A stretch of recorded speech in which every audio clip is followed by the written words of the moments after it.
Okay.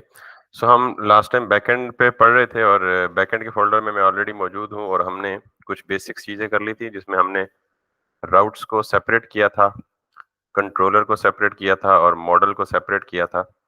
और हमारी जो रिक्वेस्ट आती थी वो स्टिल सर्वर के अंदर आती थी। सर्वर में हमने राउट माउंटिंग की हुई है, यानी राउट्स को हमने अलग फाइल में रखा और उस फाइल को इंपोर्ट करके हमने बेसिक स्लैश के ऊपर उसे माउंट कर दिया कि ताकि जो भी रिक्वेस्ट आए उस रिक्वेस्ट को वो किधर भेजे, राउट्स की फाइल के अंदर।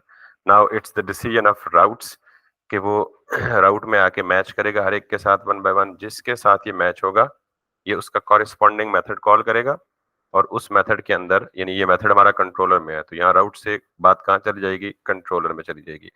और अगर यहाँ इनमें से कोई राउट मैच नहीं होगा तो अनमैच्ड राउट के केस में कोई एरर आएगा। हमने वो एरर अभी तक हैंडल नहीं किया कि अगर कोई एरर आ जाए तो क्या करे, तो वो फिर डिफॉल्ट एरर थ्रो करता है, जैसे कैन नॉट गेट समथिंग और समथिंग लाइक दैट। तो हम उसको भी कस्टमाइज कर सकते हैं और करेंगे भी, but this is the recap that we have already done till the last video. सबसे पहले इसे रन करते हैं।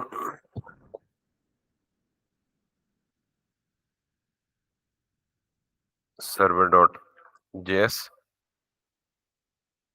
और हमारा सर्वर स्टार्ट हो चुका है। और दूसरी बात हमने ये भी देखी थी कि हमने एपीआई टेस्टिंग के लिए एक टूल देखा था जिसको हमने पोस्टमैन कहा था कि आप अपने सिस्टम में पोस्टमैन इंस्टॉल कर लें।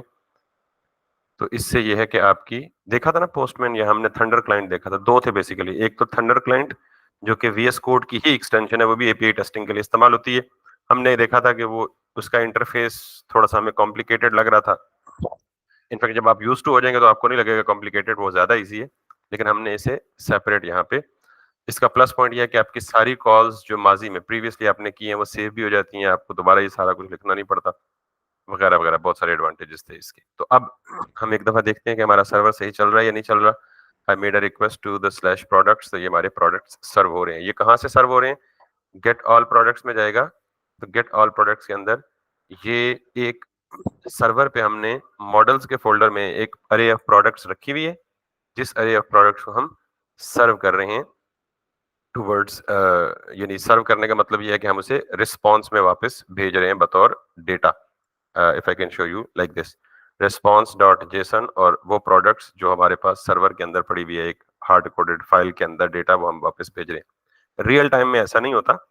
रियल टाइम में ये होता है कि सर्वर का सिर्फ एक काम, यानी सर्वर का इतना ही काम है कि server receives the request, interprets the request, prepares the response and sends the response back to the client। ये काम सर्वर का हमने देख लिया और इसको हमने कहा था क्या है, रिक्वेस्ट रिस्पॉन्स लाइफ साइकिल, या रिक्वेस्ट रिस्पॉन्स साइकिल सिर्फ कह दे। आखिरी लेक्चर में हमने ये कहा था कि the data is not suppose to be placed on the server, क्योंकि सर्वर डेटा को स्टोर करने की कैपेबिलिटी नहीं रखता। क्योंकि ये जो डेटा अगर सर्वर में हम स्टोर कर रहे होते हैं तो ये तो फिजिकल किसी फाइल में स्टोर होगा। तो आप अज्यूम करें कि ये डेटा चला जाता है लाखों एंट्रीज में, तो लाखों एंट्रीज जो है एक किसी स्पेसिफिक फाइल में स्टोर करेंगे तो उसमें जाहिर है वो ऑप्टिमाइजेशन तो नहीं होगी, वो सारे ऑपरेशंस तो हम परफॉर्म नहीं कर पाएंगे जो कि एक डेटाबेस फुल फ्लेज हमें फैसिलिटीज या कैपेबिलिटीज देता है। That's why another layer comes into play, जो ये कहती है कि हमें डेटा जो है वो सारा का सारा कहाँ स्टोर करना है, डेटाबेस के अंदर। Database is nothing, it's a collection of files या कलेक्शन ऑफ डॉक्यूमेंट्स। अभी हम डेटाबेस का आज इंट्रोडक्शन पढ़ेंगे तो आपको खुद ही पता लग जाएगा। तो ये एक वेल ऑप्टिमाइज्ड तरीके से डेटा की स्टोरेज का मैकेनिज्म ये जो डिजाइन किया गया है, डेटाबेस उसको बोलते हैं। 1970 या 71 से first time relational database introduce हुआ था, तो उसके बाद से अब प्रोमिनेंटली दो या तीन कैटेगरीज में डेटाबेस को डिवाइड किया जाता है। एक को हम कहते हैं रिलेशनल डेटाबेस और एक को हम कहते हैं नॉन रिलेशनल या नो एसक्यूएल डेटाबेस। हम डेटाबेस का इंट्रोडक्शन पढ़ते हैं तो उनमें हम इन दोनों का कंपैरिजन भी पढ़ लेंगे। तो अभी तक दोबारा से अगर मैं डायग्रामेटिकली कुछ डायग्राम बनाई थी गालिबन, अगर मेरे पास कहीं सेव हो तो मैं आपको दिखा दूं कि उस डायग्राम में हमने थ्री टियर एप्लीकेशन का स्ट्रक्चर पढ़ा था। और थ्री टियर एप्लीकेशन में क्या क्या होता है, अभी मैं डायग्राम दोबारा ड्रॉ करने के बजाय मैं सिंपली यहाँ पे लिखूं थ्री टियर आर्किटेक्चर। तो थ्री टियर आर्किटेक्चर में आप कोई भी इमेज उठा लें, देख लें, जो इमेज ज्यादा आसान होगा समझने के लिए मैं आपको वो समझाऊंगा। You can think of it like it's a very abstract diagram, top level diagram. उसमें जो 3 टियर्स होती हैं, जब मैंने डायग्राम बनाई थी तो मैंने भी यही कहा था। सबसे पहली है प्रेजेंटेशनल लेयर। प्रेजेंटेशनल लेयर का मतलब है आपने HTML का पेज बनाया या मोबाइल एप्लीकेशन बनाई, फ्लटर में, रिएक्ट नेटिव में, किसी में भी, तो वो application direct user interface provide करती है आपको। वो कौन सी हुई?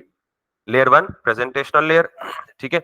और उसको हमने क्लाइंट बोला। वो क्लाइंट किसको बोलते हैं? जिस मीडियम से आप रिक्वेस्ट कर रहे होते हैं। वो ब्राउजर हो सकता है, मोबाइल एप्लीकेशन हो सकती है, वो पोस्टमैन हो सकता है। पोस्टमैन एक क्लाइंट है, मोबाइल ऐप क्लाइंट है, ब्राउजर एक क्लाइंट है। So this is presentation layer. ये presentational layer makes request to the server. और सर्वर क्या है? बेसिकली जिसको मैंने बिजनेस लॉजिक का नाम दिया। ये जो कंट्रोलर हमने लिखा हुआ है सर्वर के अंदर, वो कंट्रोलर का क्या काम है? बिजनेस लॉजिक परफॉर्म करता है। अभी तक हमने बिजनेस लॉजिक कोई खास परफॉर्म नहीं किया। हमने क्या किया? सिर्फ रिक्वेस्ट आई, डाटा डाटा बनाया, प्रिपेयर किया और डाटा को रिस्पॉन्स में डाल के कहा वापस जाओ। That's it. कोई इतनी खास बड़ी लॉजिक परफॉर्म नहीं की। लेकिन फ्यूचर में हम देखेंगे, मिसाल के तौर पे यूजर कोई रिकॉर्ड सर्च करना चाहता है, तो हम क्या करेंगे? उसी फंक्शन गेट ऑल प्रोडक्ट के अंदर हम कोई लॉजिक लिखेंगे कि वो डेटाबेस में जाए और डेटाबेस से कोई पर्टिकुलर स्पेसिफिक रिकॉर्ड सर्च करे और फिर उनकी अरे बनाए और सारा कुछ। इस तरह के और भी बहुत सारे बिजनेस सिनेरियोज हो सकते हैं, तो वो हम कंट्रोलर्स के अंदर ही करते हैं। So client, whenever client makes a request, server receives the request and it performs a business logic on it. And then आज के टॉपिक में हम ये पढ़ेंगे कि if जो रिक्वेस्ट आई है क्लाइंट से, अगर उस रिक्वेस्ट में डेटा मांगा गया है, तो वो डेटा सर्वर के पास तो नहीं होगा। अभी तो हमने सिमुलेट करने के लिए सर्वर पे हार्ड कोडेड फाइल में रखा है, लेकिन that's not the way of actually storing the data on to the server. तो डेटा हमेशा कहाँ स्टोर होता है? डेटा बेस के अंदर। And right now we are going to talk about database. यही सारी चीजें मजीद डायग्राम में एलैबोरेट की गई हैं। यहाँ पे देखें, वही प्रेजेंटेशनल लेयर में उसने एक फॉर्म दे दिया है, फॉर्म में उसने एक सर्वर पे वो किस फॉर्म में रिक्वेस्ट जाती है और फिर जहाँ के कहाँ स्टोर होती है। ये सारी डायग्राम्स एक ही फ्लो डिस्कस कर रही हैं। चीजें बीच में 3 ही इन्वॉल्व हैं: क्लाइंट, सर्वर, डेटाबेस सर्वर। ठीक है। और हर बंदे ने अपने अपने तरीके से बताया हुआ है। हर बंदे की अपनी अपनी, मतलब उसके मुताबिक एवरीथिंग इज, सारी डायग्राम्स रेलेवेंट है। ठीक है। तो 3 टियर एप्लीकेशन में 2 टियर्स हमने डिस्कस कर लिए हैं। अब तीसरा टियर बीच में इंट्रोड्यूस करते हैं और फिर हम मिल के तीनों को बड़े जबरदस्त तरीके से डिस्कस करेंगे। अच्छा, जब डेटाबेस की बात होती है तो डेटाबेस इज नथिंग। हम अपनी डेली लाइफ में बहुत ज्यादा डेटाबेसेस इस्तेमाल करते हैं। मिसाल के तौर पे अगर आपने घर का सौदा सलफ लाना ना बाजार से, तो आपने एक पर्ची या एक स्लिप बनाई है और उस पे आपने आइटम्स लिखे हैं जी। आपने नंबरिंग दी, आइटम नेम लिखा और आगे क्वांटिटी लिखी कितना आपने लाना है। वो आप क्या कर रहे हैं? बेसिकली एक डेटाबेस प्रिपेयर कर रहे हैं। It's a very simple example, very rough example you can say, but it still is a database. तो डेटाबेस का मतलब क्या है? Collection of data in a particular format. That's an important one. मिसाल के तौर पर मैंने एक्सेल क्यों खोला? एक्सेल से ऑलमोस्ट हर बंदा वाकिफ है।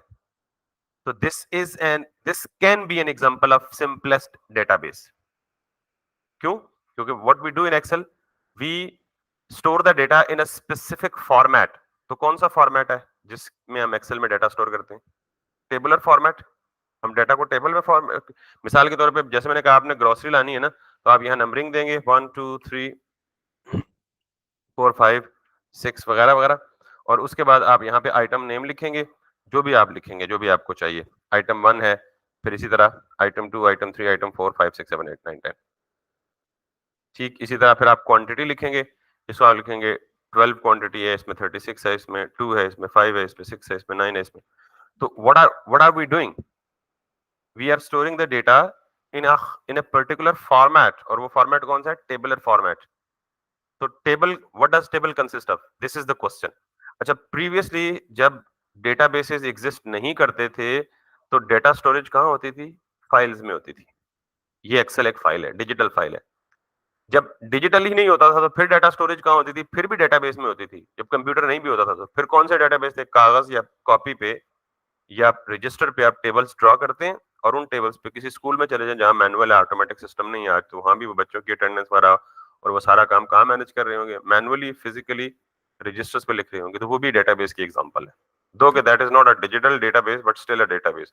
तो अक्सर लोग या स्पेशली बिगिनर्स इस कंसेप्शन में होते हैं कि यार डेटाबेस को पता नहीं कोई बड़ी हवा है। कुछ नहीं है, collection of data in a different in in in a particular format. तो ये जो फॉर्मेट हमने डिजिटल फाइल में रखा है या देखा है ना, इसको हम, ये एक फेमस फॉर्मेट है कि टेबल की फॉर्म में आप डेटा स्टोर करेंगे तो it would be more organised, it would be more compact, it would be, या it is easy to query that data. मिसाल के तौर पे अगर 1 लाख स्टूडेंट का रिकॉर्ड फेडरल बोर्ड की बात करें, पड़ा हुआ है कहीं, और आपने किसी ऐसे स्टूडेंट का रिकॉर्ड फाइंड करना है एबीसी का, तो आपने क्या करना होगा, अगर डिजिटल फाइल में नहीं होगा तो पूरी 1 लाख फाइलों को खंगालना पड़ेगा। ठीक हो गया? तो फिर उन्होंने क्या किया, उन्होंने कहा जी कि पूरी 1 लाख फाइलों को खंगालने के बजाय पूरे 1 लाख का स्टूडेंट्स का डेटा, बजाय उनके अलग अलग फॉर्म्स में ढूंढे, हम उनको एक टेबुलर शेप दे देते हैं। स्टूडेंट का name, marks, obtain marks, total percentage. तो वो 1 लाख फाइलें ढूंढने के बजाय अब वो एक फाइल को ढूंढते हैं जिसमें 1 लाख एंट्री होती है। तो यूं चीजें इवॉल्व होती गई, इवॉल्व होते होते जो सबसे इस वक्त दुनिया में फेमस दो फॉर्मेट्स हैं जिनमें डेटा स्टोर किया जाता है, वो है, एक है रिलेशनल डेटाबेस और एक है नॉन रिलेशनल। डेफिनेशन बहुत सादा सी है। ऐसा डेटाबेस जिसमें रिकॉर्ड्स को टेबुलर फॉर्म में स्टोर किया जाता है उसे हम रिलेशनल डेटाबेस कहते हैं। यानी जिसमें रिकॉर्ड्स को रोज और कॉलम्स की फॉर्म में स्टोर किया जाता है उसे हम क्या कहते हैं, रिलेशनल डेटाबेस कहते हैं। और दूसरी सादा तरीन डेफिनेशन नॉन रिलेशनल डेटाबेस क्या होता है, ऐसा डेटाबेस, सादा तरीन डेफिनेशन तो यह है कि इसके बरक्स हो, कि जिसमें हम रिकॉर्ड्स को टेबल और रो की सूरत में स्टोर नहीं करते, वो नो एसक्यूएल या नॉन रिलेशनल डेटाबेस कहलाता है। तो सवाल ये पैदा होता है यार कि जिस ऐसा कौन सा डेटाबेस है जिसमें हम रिकॉर्ड्स को टेबल की फॉर्म में स्टोर नहीं करते। उसकी सबसे बड़ी मिसाल है मोंगो डीबी, जो हम पढ़ेंगे, वैसे बहुत सारे हैं। तो मोंगो डीबी में रिकॉर्ड्स, अच्छा, ऐसा कौन सा डेटाबेस है जिसमें रिकॉर्ड्स टेबुलर फॉर्म में स्टोर होते हैं, तो सबसे फेमस है माई। ठीक है, बाद लोग इसे माई सीक्वल बोलते हैं, माई स्क्यूएल बोलते हैं उसको, ओरेकल वगैरह हो सकता है, मैरिया डीबी है, बहुत सारे और हैं। तो हम पढ़ेंगे नो एसक्यूएल। और फिर सवाल ये है कि हम नो एसक्यूएल पढ़ेंगे तो नो एसक्यूएल में डेटा किस शक्ल में सेव होता है, दैट्स द स्टार्टिंग पॉइंट जिसको हम देखेंगे। अब जरा गौर से समझिएगा, नो एसक्यूएल में डेटा स्टोर होता है in the form of object like structure. मैंने बोला ऑब्जेक्ट लाइक स्ट्रक्चर, ऑब्जेक्ट की तरह है, ऑब्जेक्ट नहीं है। ठीक है, यानी जो जेसन का ऑब्जेक्ट आपने देखा है या नॉर्मल प्लेन जावास्क्रिप्ट का ऑब्जेक्ट देखा है, जो डेटा स्टोर हो रहा होगा ना नो एसक्यूएल में, वो डेटा इसी फॉर्म में स्टोर हो रहा होगा। मिसाल के तौर पे अगर मुझे किसी एक स्टूडेंट का डेटा स्टोर करना है तो नो एसक्यूएल का, अच्छा, एसक्यूएल का तरीका क्या होगा डेटा स्टोर करने का और नो एसक्यूएल का क्या होगा, कंपैरिजन करके दिखाता हूँ। एसक्यूएल में ये होगा कि हम कहेंगे जी कि दिस इज नंबर 1। यहाँ पे मैं टेबल तो ड्रॉ नहीं कर सकता, लिहाजा मैं टैब्स की मदद से हेल्प लूंगा। मैं कहूंगा जी कि स्टूडेंट का नेम जो है इसको यूं बोल देते हैं, सीरियल नंबर है, 2 टैब्स दे दें, फिर आप दे दें जी नेम, फिर आप दे दें जी क्लास, और फिर आप दे दें जी ग्रेड। फिर आप यहाँ पे लिखें जी सीरियल नंबर 1, नेम लिखें फॉर एग्जांपल अली, क्लास लिख दें इसकी 5th या 6th, और ग्रेड लिख दें इसका ए। इसी तरह दूसरा स्टूडेंट आएगा, सीरियल नंबर हो जाएगा 2, नेम हो जाएगा इसका दिस, क्लास हो जाएगी इसकी 6th, ग्रेड हो जाएगा इसका B. So this is what, this is data storage in tabular format, rows और कॉलम में स्टोर हो रहा है। अनलाइक दिस, जो नो एसक्यूएल डेटाबेस है उसमें डेटा स्टोर होगा लाइक दिस।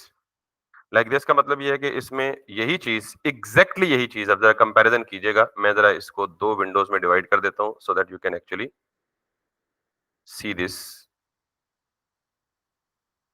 इस विंडो में फाइल खोलता हूं, विच वन, एक नई,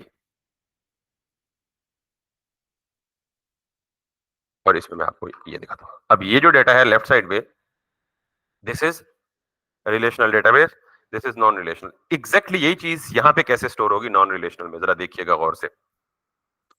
मैंने यहाँ पे बोला जी कि ID, sorry serial number, ID मैंने नहीं लिखा, सीरियल 1, फिर name is going to be Ali, and then class is going to be 5th, number है तो आप बगैर से कोट्स के भी लिख सकते हैं, और grade is going to be like A और ए प्लस समथिंग। ये, और अगर इसका दूसरा डॉक्यूमेंट दूसरा ऑब्जेक्ट होगा तो यूं स्टोर होगा, सीरियल नंबर 2, नेम इसका हो जाएगा हसन, ग्रेड इसका हो जाएगा 6, सॉरी क्लास इसकी 6 हो जाएगी और ग्रेड इसका हो जाएगा बी। एंड यूं ही यहाँ पे ये क्या ग्रो करेगा, रो वाइज ग्रो करता जाएगा, नई रो ऐड होती जाएगी, हर नए रिकॉर्ड के लिए क्या ऐड हो जाता जाएगा, नई रो ऐड होती जाएगी। यहाँ पे हर नए रिकॉर्ड के लिए एक नया ऑब्जेक्ट एंटर होता जाएगा। बात समझ आ गई है? तो अब यूं समझें कि रिलेशनल और नॉन रिलेशनल डेटाबेस में जो फर्क है वाजे, कि यहाँ जो स्टोरेज यूनिट है ओवरऑल, इसको हम कहते हैं दिस इज अ टेबल। ये पूरा का पूरा रोज एंड कॉलम्स का कॉम्बिनेशन क्या कहलाता है, टेबल कहलाता है। अब ये एक टेबल है, रियल टाइम डेटाबेसेस में मोर देन वन टेबल्स होते हैं। मिसाल के तौर पे एक टेबल में आपने सारे स्टूडेंट्स की इंफॉर्मेशन स्टोर की, एक दूसरा टेबल है जिसमें सारे टीचर्स की इंफॉर्मेशन स्टोर की होगी, एक तीसरा टेबल है जिसमें सारे सब्जेक्ट्स की इंफॉर्मेशन स्टोर की होगी, एक चौथा टेबल होगा जिसमें सारे रिजल्ट स्कोर की डिटेल स्टोर की होगी। तो यूं समझ लें कि अब डेटाबेस की प्रॉपर डेफिनेशन यह है कि database is a collection of multiple tables that are interlinked with each other. Database क्या है, कलेक्शन ऑफ मल्टीपल टेबल्स जिसमें डिफरेंट एंटिटीज या डिफरेंट सब्जेक्ट से रिलेटेड डेटा स्टोर्ड है और वो फिर आपस में किसी ना किसी तरह लिंक्ड है। तो यहाँ पे जो सबसे पहली चीज आती है वो क्या है, डेटाबेस। तो डेटाबेस क्या है, कलेक्शन ऑफ टेबल्स, ठीक। यानी डेटाबेस किससे मिलकर बनता है, टेबल से मिलकर बनता है। तो यहाँ सबसे बड़ा यूनिट कौन सा हुआ, डेटाबेस। डेटाबेस को छोड़ें तो क्या बनता है, टेबल। टेबल किससे मिलकर बनता है, रोज। टेबल रो है ना, एक रो दूसरी रो तीसरी रो। एक रो किससे मिलके बनती है, कॉलम से। देखिए एक रो है ना, ये पूरी एक रो है ना, ये किससे मिलके बनी है, कॉलम 1, कॉलम 2, कॉलम 3, कॉलम 4। तो यहां कॉल है। अब यही चीज नो एसक्यूएल में कैसे रिफ्लेक्ट होती है, कि इस पूरे के पूरे ओवरऑल एक चीज को, जिसको यहां हमने टेबल कहा था, अच्छा डेटाबेस, यहां भी डेटाबेस है कि ये सारी एक फाइल होगी, इस तरह की बहुत सारी फाइल्स को इकट्ठा करें, they would become a database. तो यहां भी जो बड़ा यूनिट है सबसे, वो क्या होगा, डेटाबेस। डेटाबेस को स्प्लिट करें तो जैसे यहां पे टेबल्स आते हैं, वैसे यहां, अच्छा इस टेबल का नाम हम क्या रख सकते हैं, स्टूडेंट की इंफॉर्मेशन स्टोर्ड है ना, तो हम स्टूडेंट रख सकते हैं। तो मैं टेबल को क्या नाम दूंगा, सपोज एसटीडी या स्टूडेंट का टेबल। यहां पे इस पूरे की पूरी चीज को हम बोलते हैं कलेक्शन। क्या बोलते हैं, कलेक्शन। ये ये ऑफिशियल नेम्स हैं, इसलिए नामों को याद रखना बड़ा इंपॉर्टेंट है। यहाँ पे जो चीज रो है, यहाँ पे उसको हम क्या कह सकते हैं, तो इसका मतलब है इस पूरी की पूरी कलेक्शन ऑफ डॉक्यूमेंट को हम क्या कहेंगे, कलेक्शन। और इसका नाम हमने सपोज क्या दिया, एस टी डी, क्योंकि इस पूरी की पूरी, यानी ये कलेक्शन ऑब्वियसली किस फॉर्म में होगी, अरे में होगी ना सर। यही कह रहा हूं कि रिलेशनल डेटाबेस में जिस चीज को हम टेबल कहते हैं ना, नॉन रिलेशनल डेटाबेस में उसी चीज को हम क्या कहते हैं, कलेक्शन। मेरे मुंह से कब सुना है आपने कि रो को कलेक्शन का है मैंने, मेरे मुंह से सुना है, रिकॉर्ड हो रहा है सेशन, इसके बाद भी मुझे बताइएगा कि जहां मेरे मुंह से आपने सुना है। अच्छा ठीक है, फिर thank you for correction, thank you for correction, मैं भी गलती से बोला। तो ये जो टेबल है, इस टेबल को इधर हमने क्या कहा, कलेक्शन। अगर मैं बोला भी है तो यहाँ डिफरेंट है, देखें इस टेबल को मैंने एसटीडी बोला और इधर मैंने कलेक्शन को एसटीडी बोला, ठीक है, सॉरी फॉर माय बैड अगर आई डिड दैट वन। तो ये जो कलेक्शन है बेसिकली वो क्या होती है, अरे ऑफ ऑब्जेक्ट लाइक स्ट्रक्चर, अरे ऑफ ऑब्जेक्ट लाइक स्ट्रक्चर, ठीक है। अब टेबल के अंदर क्या होता है, रोज। यहां पे कलेक्शन के अंदर क्या होता है, एक ऑब्जेक्ट। लेकिन हम इसे डेटाबेस की टर्मिनोलॉजी में ऑब्जेक्ट नहीं बोलेंगे, डेटाबेस की टर्मिनोलॉजी में इसे क्या बोलेंगे, डॉक्यूमेंट। क्या बोलेंगे, तो इसका मतलब है मोंगोडीबी या नो एसक्यूएल में एक ऑब्जेक्ट जो दिखता है बाहर शक्ल से, डेटाबेस की टर्मिनोलॉजी में आप उसे क्या बोलते हैं, एक डॉक्यूमेंट। क्या बोलते हैं, एक। तो यहां डॉक्यूमेंट को किससे मैच करेंगे, रो से मैच करेंगे आप। वैसे मैच करने की जरूरत नहीं है, लेकिन अगर किसी बंदे ने, कोई मेरी क्लास में ऐसा बंदा हो जिसने पहले यूनिवर्सिटी में रिलेशनल डेटाबेस पढ़ा हो, तो वो अक्सर कंफ्यूज होता है, यार मैं उसको इससे कैसे रिलेट करूं, को रिलेट करूं या मैच एंड मिक्स करूं। तो they might get confuse, that's why I am explaining both in parallel. तो आज के बाद हम इसको छेड़ेंगे नहीं, हम पढ़ेंगे ये। तो डेटाबेस सबसे बड़ा unit. Database consist of large number of collections consist of large number of documents. अब डॉक्यूमेंट्स को जैसे यहाँ रो को ब्रेक करें तो क्या बनता है, कॉलम। यहाँ डॉक्यूमेंट को ब्रेक करें तो क्या बनता है, डॉक्यूमेंट के अंदर क्या है, ये एक चीज है ना, जिसको हम ऑब्जेक्ट के केस में क्या कहते थे, प्रॉपर्टी। लेकिन डेटाबेस की टर्मिनोलॉजी में इसको कहेंगे एक फील्ड, क्या बोलेंगे, फील्ड। तो यहाँ पे फील्ड्स, तो ये सबसे छोटा यूनिट है नो एसक्यूएल में। जैसे यहाँ सबसे छोटा यूनिट क्या है, कॉलम है। तो अब देखें, मैं अगर इसको रिवर्स पढ़ूं, उल्टा पढ़ूं, field, different fields combine to make a document, different documents combine to make a collection, and different collections are combined to make a database। ये टर्मिनोलॉजीज इंतहाई इंपॉर्टेंट है नो एसक्यूएल डेटाबेस को स्टार्ट करने से पहले। यहां तक समझ आ गई है। तो फील्ड क्या है, किसी एक पर्टिकुलर डॉक्यूमेंट के अंदर की वैल्यू पेयर। जब एक दो तीन चार फील्ड्स मिली तो इनको हमने रैप कर दिया करली ब्रेसेस के अंदर, ये क्या बन गया, एक। तो मुझे बताएं कि इस कलेक्शन में कितने डॉक्यूमेंट है इस वक्त, दो। हर डॉक्यूमेंट में कितनी फील्ड्स हैं, चार। सिंपल। दिस इज व्हाट, अगर आपको ये वैसे ये स्ट्रक्चर पहले से पता था आपको, मैंने सिर्फ उनको नाम डिफरेंट दिए हैं जो डेटाबेस में इस्तेमाल होते हैं। ये ऑब्जेक्ट नहीं है शक्ल से, लेकिन असल में ऑब्जेक्ट नहीं है। ये बार बार मैं क्यों रिमाइंड करा रहा हूं, या थोड़ी देर बाद पता लगेगा आपको। अब हम इनफ थ्योरी, तो हमने बेसिकली करना क्या है, इसको रहने देते हैं। हमने सबसे पहले डेटाबेस के साथ काम करने के लिए जाना है और डेटाबेस यानी मोंगोडीबी जो कि नो एसक्यूएल डेटाबेस है उसको इंस्टॉल करना है अपने सिस्टम के ऊपर। ठीक है, कैसे करेंगे, आप सिंपली मोंगोडीबी में जाएं और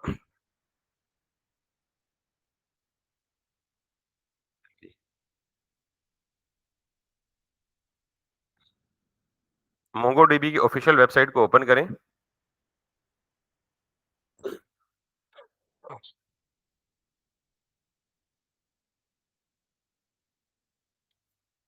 और यहाँ पे आप प्रोडक्ट्स में आएंगे।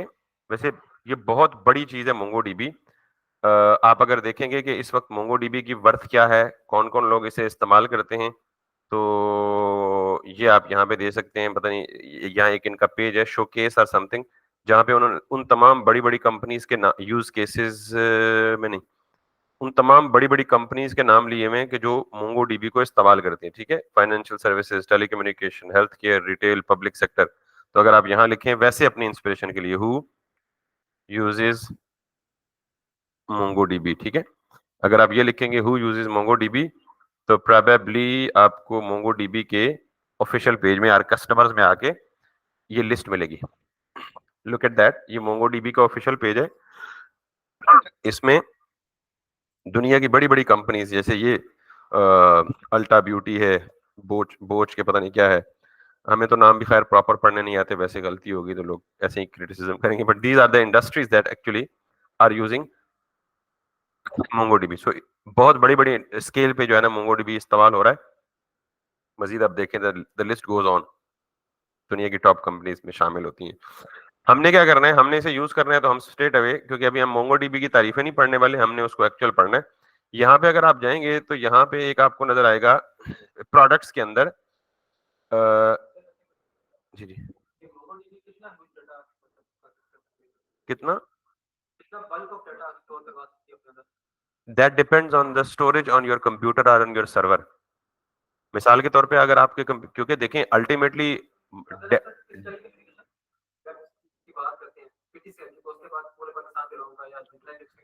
आप इसको दफा करें, आप फेसबुक एग्जांपल ले लें, पूरे पाकिस्तान को छोड़े पूरी दुनिया को ले लें। ठीक है, तो पहली बात तो ये है कि ये सारा का सारा डेटा सर्वर्स पे स्टोर होता है। ठीक है, और सर्वर्स की जो स्टोरेज कैपेसिटी होती है वो बहुत बड़ी होती है, ह्यूज। दूसरी बात ये है कि ऐसी बहुत बड़ी इंटरप्राइज ऑर्गेनाइजेशन का डेटा कभी भी एक डेटाबेस में या एक सर्वर पे सेव नहीं होता। पूरी दुनिया में उनके सर्वर्स डिफरेंट जगहों पे स्प्रेडेड होते हैं, और फिर वो सर्वर्स आपस में कनेक्टेड होते हैं। इसलिए आपको लगता है कि कभी फेसबुक या व्हाट्सएप डाउन नहीं होते, अगर डाउन हो जाए तो उनकी ऑटोमेटिक एकदम पूरी दुनिया से डाउन नहीं होते। मिसाल के तौर पे आपने कभी सुना होगा कि 10 सेकंड के लिए या 10 मिनट के लिए फेसबुक पाकिस्तान या एशियन कंट्रीज में डाउन है, तो यूरोपियन में, अमेरिकन में, सारों में चल रहा होगा। तो इसका मतलब है कोई एक सर्वर डाउन होता है। अच्छा, वो डाउन होता भी है तो सिर्फ 10 मिनट के लिए, 15 मिनट के लिए, 1 घंटे के लिए, इससे ज्यादा नहीं होता। तो ऑटोमेटिकली उस दौरानिये में अगर वो सर्वर परमानेंट भी बैठ जाए तो वो सारी ट्रैफिक शिफ्ट हो जाती है किसी दूसरे सर्वर पे। एक बहुत बड़ी बहस है, बट शॉर्ट जवाब यही है कि there is no limit. No limit इसलिए कि स्टोरेज कैपेसिटी पे डिपेंड करती है, आपके पास जितनी स्टोरेज कैपेसिटी, क्योंकि database itself basically data store तो फिजिकली ड्राइव्स पे ही करता है ना। तो डेटाबेस का मकसद क्या है? डेटाबेस पर ऑपरेशंस को ऑप्टिमाइज करके या डेटाबेस उसकी फैसिलिटी देना या ऑप्टिमाइजेशन की फीचर्स देना, और बहुत सारे सर्चिंग की, सॉर्टिंग की, वगैरह वगैरह। तो there is no limit of storage obviously. हमने प्रोडक्ट्स में आना है, और प्रोडक्ट्स में आके हमने सीधा जाना है कम्युनिटी एडिशन पे, ठीक है। जब आप कम्युनिटी एडिशन पे जाएंगे, इस पे क्लिक करेंगे, तो आपके पास यहाँ पे डाउनलोड कम्युनिटी पे आएगा। इस पे आप क्लिक करें, और यहाँ पे आपका ऑपरेटिंग सिस्टम खुद ही डिटेक्ट करेगा कि आप किस ऑपरेटिंग सिस्टम पे इसको इंस्टॉल करना चाह रहे हैं। देख लें, इसने खुद ही किया हुआ है। आप विंडोज 64 बिट ऑपरेटिंग सिस्टम पे हैं। एमएसआई पैकेज, ये इंस्टॉलेबल फाइल होती है, जैसे एक्जी होती है। पहले विंडोज में एक्जी होती थी, अब भी एक्जी है, लेकिन अब ज्यादा एमएसआई फाइल्स होती हैं। इसका करंट वर्जन ये है। तो आपने सीधा सीधा क्या कर लेना है, इस कम्युनिटी एडिशन को यहाँ से डाउनलोड कर लेना है। आप चाहें तो इन कमांड से भी कर सकते हैं। मैं दोबारा प्रोडक्ट्स में गए, कम्युनिटी एडिशन में गए, और कम्युनिटी एडिशन के डाउनलोड लिंक पे क्लिक किया, तो आप सीधे इस पेज पे आ गए। उसने ऑटोमेटिकली आपका ऑपरेटिंग सिस्टम डिटेक्ट किया और यहाँ डाउनलोड का बटन दे दिया। आप इसे क्लिक करेंगे। जितनी देर में ये डाउनलोड होता, इतनी देर में मैं चेक कर लूं कि if it is already installed in my system और नॉट। ठीक है, it it is approximately 577 MB, यानी तकरीबन हाफ जीबी का है। जब तक ये इंस्टॉल होता है, मैं चेक करता हूँ जी कि if we have MongoDB और नॉट। सिर्फ एक दफा नहीं, पूरे सिस्टम में सिर्फ एक दफा, सारे प्रोजेक्ट्स के लिए। तो मेरे पास ऑलरेडी इंस्टॉल्ड नहीं है, तो इट्स अ गुड थिंग कि आपको शुरू से इंस्टॉलेशन का सारा प्रोसेस समझ आ जाएगा। मैं खुद आपके सामने करूंगा। तो अगर ऑलरेडी इंस्टॉल होता तो मैं उसी को यूज कर लेता, दोबारा से इंस्टॉल ना करता। अच्छा, जितनी देर में इंस्टॉल होता, थोड़ी सी और कहानी सुन लेते हैं। मोंगो डीबी एक कमांड लाइन टूल है, कमांड लाइन डेटाबेस है। कमांड लाइन का मतलब ये है कि आप सारा का सारा काम किसके थ्रू कर सकते हैं? कमांड प्रॉम्प्ट के थ्रू कर सकते हैं। वही कमांड लिखनी पड़ेगी। आपको डेटाबेस क्रिएट करना है तो कमांड के जरिए करेंगे। आपको कोई कलेक्शन नहीं बनानी है तो कमांड के जरिए करेंगे। आपको कोई नया डॉक्यूमेंट इंसर्ट करना है तो कमांड के जरिए करेंगे। डॉक्यूमेंट डिलीट करना है तो कमांड के जरिए करेंगे। तो फिर यहाँ पे तो ये नई बहस शुरू होगी, जो कि हम क्या डेटाबेस के लिए सारी की सारी कमांड्स नहीं याद करनी पड़ेंगी? That's a very difficult task, because it's an entirely, you can say, a new set of instructions और अ प्रोग्रामिंग लैंग्वेज।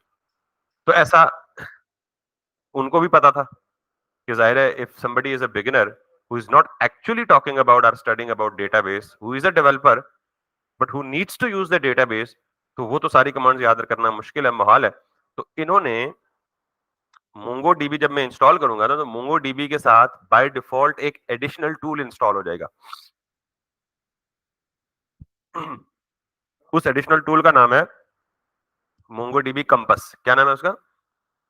तो वो कंपस क्या करता है, वो आपको एक जीयूआई प्रोवाइड करता है कि बिहाइंड द सीन वो कमांड चलाता है। आपको जीयूआई के जरिए सारा कुछ कलेक्शन भी क्रिएट भी कर लेंगे, डिलीट भी कर लेंगे, नया डाटा इंसर्ट भी कर लेंगे, सब कुछ। तो you don't need to learn any new command. सिर्फ जो टर्मिनोलॉजीज आपको बताई है ना, फील्ड क्या होती है, कलेक्शन क्या होती है, डॉक्यूमेंट क्या होता है, और डेटाबेस क्या होता है, इनको याद करने की जरूरत है। हमारा ये डाउनलोड हो चुका है। अभी मैं बताऊंगा कि जब मैं इसको इंस्टॉल करूंगा, तो ये ऑटोमेटिकली एक टूल इंस्टॉल करने की पूछेगा, और वो टूल कौन सा होगा? MongoDB compass. तो मोंगोडीबी कंपस अलग चीज है। कंपस, कंपस वो जो कंपस डायरेक्शंस फाइंड आउट करने के लिए होता है, दैट इज अ कंपस। ठीक है, तो मोंगोडीबी कंपस एक अलग टूल है। मोंगोडीबी खुद डेटाबेस सर्वर अलग से चीज है। लेकिन ये इसी के साथ मोंगोडीबी कंपस इंस्टॉल करने का वो ऑप्शन इसलिए देते हैं कि आपको कमांड्स याद करनी ना पड़े, क्योंकि बिगिनर्स के लिए मुश्किल होता है। Let me install it. जैसे डबल क्लिक करके कोई भी आप इंस्टॉल करते हैं software, I just did a double click, let me run it.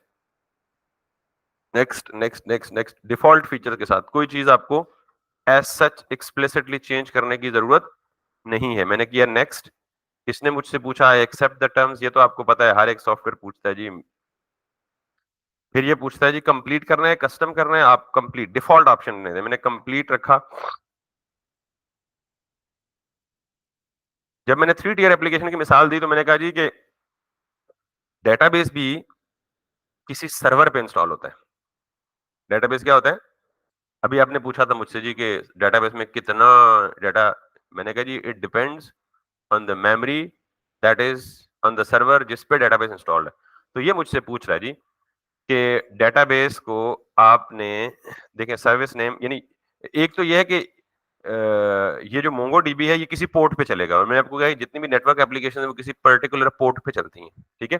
या आगे शायद पोर्ट की भी कॉन्फ़िगरेशन पूछे। अभी ये पूछ रहा है कि जो मोंगोडीबी है ना, ये आपके सिस्टम में एज अ सर्विस रन होगी। Run service as network service user, run service as local. अच्छा, इस बात का आपको तफसील तो समझ नहीं आएगा, लेकिन अक्सर आपने देखा होगा कि जब आप सिस्टम चलाते हैं या कंप्यूटर ऑन करते हैं तो आपके सिस्टम में कोई 8 से 10 प्रोसेसेस खुद चल चल जाते हैं, ऑटोमेटिक स्टार्ट हो जाते हैं, आपको एक्सप्लिसिटली उसे स्टार्ट करने की जरूरत नहीं पड़ती। तो ये MongoDB behind the scene as a service run हो रहा होगा, ठीक है। खैर, अगर नहीं समझ आई तो कोई बात नहीं। दूसरी बात यह है कि ये 2 फोल्डर क्रिएट करेगा। C program files MongoDB server 7 के अंदर एक डाटा और एक लॉग के नाम से, यहाँ पे अपनी इंफॉर्मेशन जो है वो जाके स्टोर कर रहा होगा, कॉन्फ़िगरेशन वगैरह आपको उसकी भी जानने की जरूरत नहीं है। दिस इज द स्टेप जो मैंने आपको कहा था कि इंस्टॉल मोंगोडीबी कंपास। और ये आपसे पूछ रहा है कि मैं डिफॉल्ट ये डेटाबेस के साथ इंस्टॉल करूंगा। अगर आप इसको नहीं चाहते, जो बहुत ज्यादा टेक्निकल यूजर होते हैं, सोफिस्टिकेटेड डेटाबेस एक्सपर्ट होते हैं, वो बेसिकली जीयूआई वगैरह पर रिलाई नहीं करते, वो कमांड्स के साथ ही सारा कुछ करते हैं। बट वी आर बिगिनर, तो हम इसे चेक रहने देंगे। And this is the important part, if you did miss it तो मोंगोडीबी कंपास आपके सिस्टम में इंस्टॉल नहीं होगा। फिर आपको एक्सप्लिसिटली सेपरेटली जाके इंस्टॉल करना पड़ेगा। जैसे आप यहाँ पे देखें ना, तो ये नजर आ रहा है आपको कंपास, फिर आपको ये सेपरेटली जाके इंस्टॉल करना पड़ेगा। तो मैं इसको कहता हूँ जी इंस्टॉल करना है मुझे, जाने दो इसको। और अब मैं नेक्स्ट करूंगा, इंस्टॉल करूंगा, and that's good to go. तो it takes couple of minutes, not couple of minutes, in fact even less than that, to finish the installation. तो अब जो मैंने आपको टर्मिनोलॉजी शुरू में बताई है ना, डेटाबेस, कलेक्शन, डॉक्यूमेंट और फील्ड, वो हम किसके जरिए क्रिएट करेंगे? कंपास के जरिए। अगर कंपास इंस्टॉल ना होता तो हम कैसे क्रिएट करते? कमांड्स के थ्रू, ठीक है।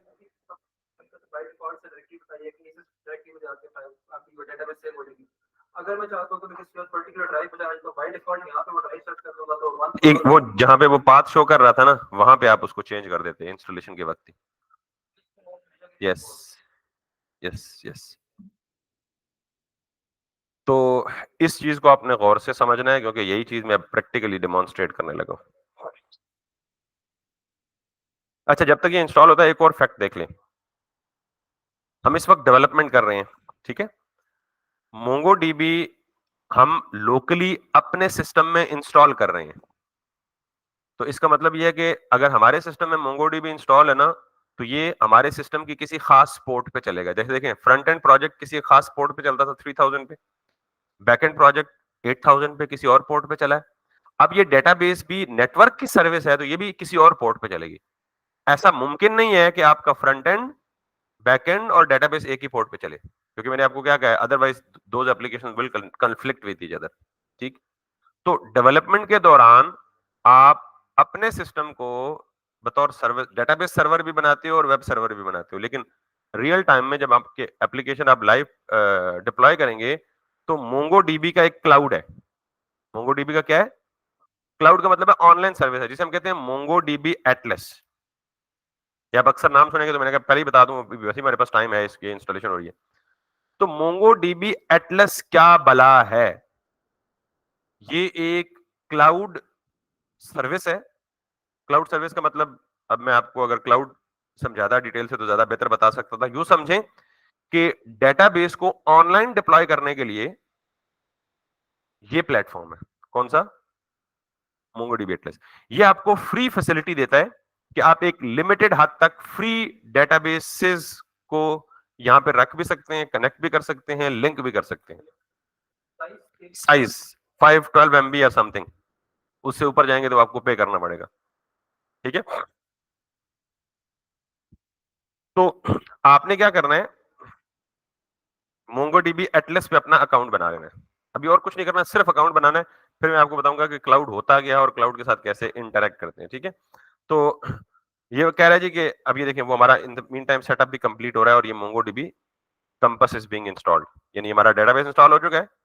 अब क्या इंस्टॉल हो रहा है उसके ऊपर, मोंगोडीबी कंपस। ठीक है, तो खैर मोंगोडीबी एटलस में आपने जाके क्या करना है, अपना अकाउंट क्रिएट करना है। और अकाउंट कैसे क्रिएट करना है, साइन अप विद गूगल कर लें, जैसे आपको दिल करे कर लें, लेकिन अकाउंट क्रिएट करके मुझे कल बताना है कि हमारा मोंगोडीबी एटलस पे अकाउंट क्रिएट हो चुका है, और फिर मैं आपको बताऊंगा एटलस किस काम के लिए। तो जो काम हम लोकल मोंगोडीबी पे कर रहे हैं ना, वो सारे के सारे काम एटलस पे भी हो सकते हैं, लेकिन एटलस ज्यादा इस्तेमाल किस लिए होता है, जब आप लाइव किसी चीज को, किसी प्रोजेक्ट को डिप्लॉय करें कस्टमर के यूजेजेस के लिए। ठीक है, तो विद दैट थिंग सेड, ये हो गया फिनिश, और कंपास भी हो गया इंस्टॉल। वो कह रहा है जी कि वेलकम टू द कंपास, ये है क्या, build aggregation pipelines, optimize queries, analyze schemas and more, all with the GUI built by and for MongoDB. यानी इसे बिल्ड भी मोंगोडीबी ने किया, और किसके लिए बिल्ड किया, मोंगोडीबी के लिए।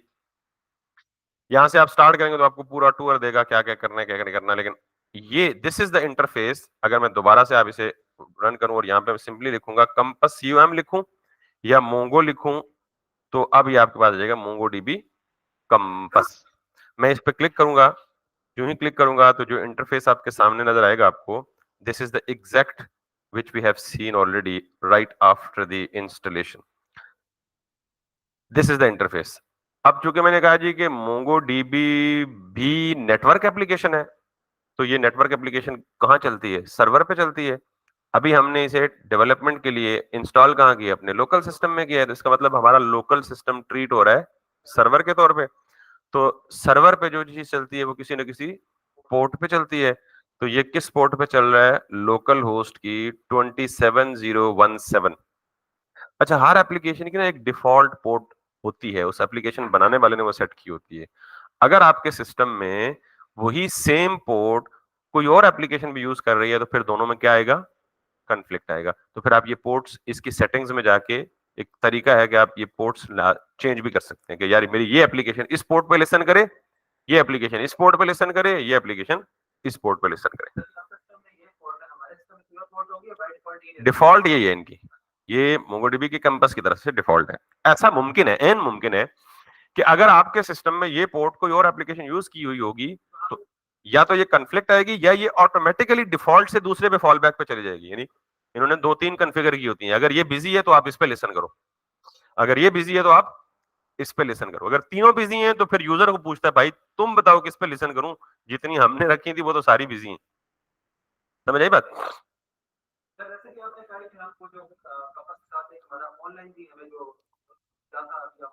एटलस, अभी उसका जिक्र छोड़ दें, जब मैं वो जिक्र करूंगा ना, एटलस सिर्फ बताया कि एक चीज है, अभी आप इसी पे फोकस करें। जब आप अकाउंट बना के आएंगे तो फिर आपको क्लाउड का एनवायरनमेंट बताऊंगा क्या होता है। उसके लिए मुझे पहले क्लाउड का इंट्रोडक्शन देना पड़ेगा कि क्लाउड क्या भला है, मैं अपने टॉपिक से हट जाऊंगा।